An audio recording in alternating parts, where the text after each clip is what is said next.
maganda yung susuntukin ko kasi pag pangit wala rin naman yung takot. Sa tingin ko, magkakaroon ng kwenta yung ginagawa ko. Dahil sa kagandahan ko yun.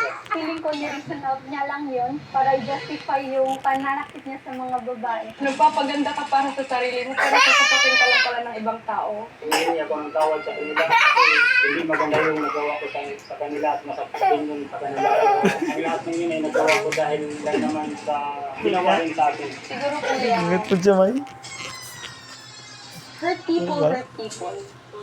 Pero kuya, kahit sino pa yung nanakit sa'yo, wala ka din right. Ayaw mo, I know na man. nasaktan ka lang din.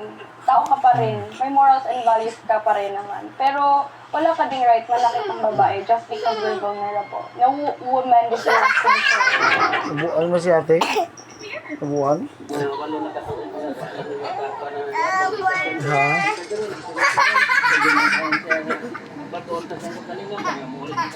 Hindi lang yung first time, sir, na nabugbog ako.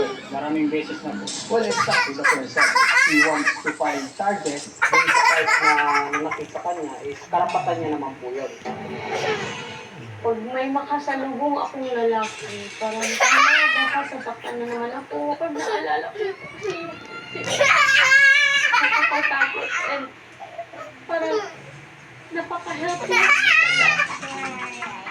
Gusto ko maging matatagya ko kasi ganun nila ako kilalain. Ano sa woman, hindi ko gusto na magiging problema nila yung trauma ko. Kaya pinipilit Ina-ina, tambal, May? ko na maging matatag talaga. Ha?